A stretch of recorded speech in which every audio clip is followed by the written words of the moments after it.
Hi friends, good evening. কেমন আছো সবাই? আমি তো ভালো আছি। তোমরা সব কেমন আছো বলো? আশা করি ভালো আছো। দিদির কথা কি ভুলে গেছো নাকি ভোলোনি? ভোলোনি তো? দিদি কিন্তু রোজ আসছে তোমাদের কাছে। ভোলোনি?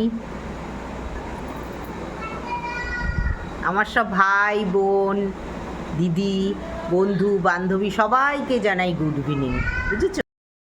আজকে আমি বেরিয়েছিলাম, আর ব্যারাকপুরে কি বৃষ্টি গো, তোমাদের কি বলবো। মানে হঠাৎ করে বেরোবো সেই সময় একদম ঝমঝম করে বৃষ্টি, পুরো এত বৃষ্টি মানে হট করে কোনো দিন আমি দেখিনি। হট করে এত অন্ধকার করে, আর বৃষ্টির ফোঁটা কি সব বড় বড় বড় বড়, বুঝেছো?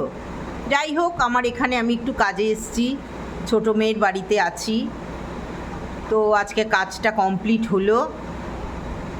তো তোমাদের তো আমি সব বলি, তাই বললাম। কালকে রাত্রিরে তোমার কি ডিনার দিল? কালকে রাত্রিরে ডিনার দিয়েছে তোমার ডাল ছিল, আর মাছ মাছ ভোলা মাছ দিয়েছিল, আর তরকারি দিয়েছিল পেঁপে দিয়ে, বড়া দিয়ে, আলু দিয়ে তরকারি, আর বেগুন ভাজা কালকে। আচ্ছা, এবার আজকে সকালবেলায় বেরোবো, তো মেয়ে কী করলো, পাউরুটি আনালো। আজকে আর রুটি করার সময় নেই, পরোটা করার সময় নেই, তাই বলছে মা পাউরুটি খেয়ে যাও। পাউরুটি আর কলা, পাউরুটি কলা খেয়ে বেরিয়েছি। এবার বাড়িতে এসে খাবার দিয়ে গেছে যথারীতি। মেয়েকে তো রান্না করতে দেয় না, মেয়ে রান্নাও করে না। তো বাড়িতে এসে স্নান আমার জামাই রান্না করতে দেয় না তো মেয়েকে, তোমরা জানো। তাই হোম সার্ভিস খেতে হচ্ছে, কারণ বাচ্চা নিয়ে তো ও পারে না।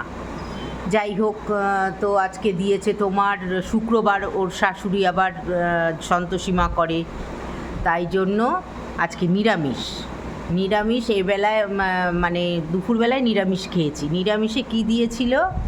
নিরামিষে দিয়েছিল তোমার ডাল, আর ভেজ ডাল, গাজর ফাজর দিয়ে সব কিছু দিয়ে একটা ভেজ ডাল।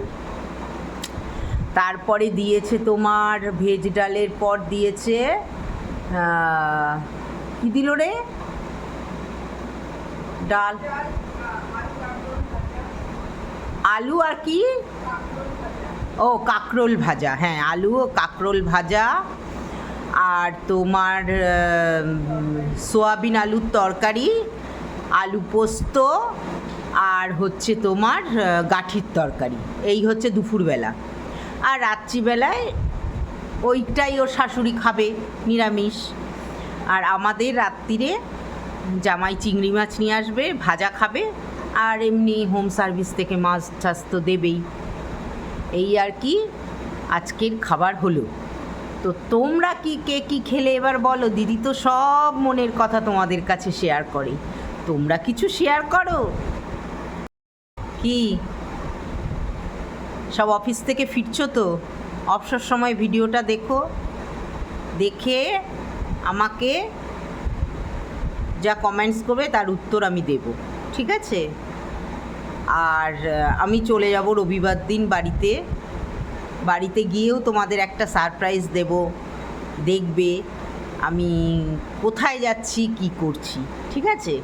এখন বলবো না, রবিবারে বাড়ি যাই, তারপরে বলবো, কেমন? এখানে তো কয়েকদিন খুব ভালোই কাটালাম, কোনো অসুবিধা নেই। মেয়ের বাড়িতে খুব সুন্দর কাটালাম। মেয়েকে রান্নাও করতে হয়নি, গল্প গুজব বসে বসে, তারপরে বাইরে বেরোনো, খুব সুন্দর করে দিনগুলো কাটালাম। রবিবারে চলে যাব, কারণ আমার একটা খুব সুন্দর জায়গায় যাওয়ার আছে। সেটা আমি তোমাদের এখন বলবো না, শুধু দেখতে থাকো দিদি কি করছে, দিদি কোথায় যাচ্ছে। দিদির সাথে কিন্তু তোমরাও যাবে, ঠিক আছে? যেতে কিন্তু হবেই। তাহলে সবাই ভালো থেকো, সুস্থ থেকো। আমি জানি আমার ভাই বোন দিদি সবাই ভালো থাকবে, তবুও আমাকে এটা বলতে হয়, তাই আমি বলি সবাই ভালো থেকো, সুস্থ থেকো, সবার পরিবারকে সবাই খেয়াল রেখো। তবে এখনকার মতো টাটা। ঠিক আছে, সবাই খুব ভালো থেকো, ভীষণ ভালো থেকো। তোমাদের সারাটা রাত, আগামী দিনটা খুব ভালো কাটুক, এটাই আমি ঠাকুরের কাছে প্রার্থনা করি। সবাই দিদির সাথে থেকো, দিদিকে ভুল বুঝো না। এখন রাখছি, কেমন? অবসর সময়ে ভিডিওটা দেখে তার উত্তর দিও। দিদি খুব ভালো থাকছে তোমাদের জন্য, তোমাদের জন্য দিদি খুব ভালো থাকছে। ঠিক আছে, তবে রাখি।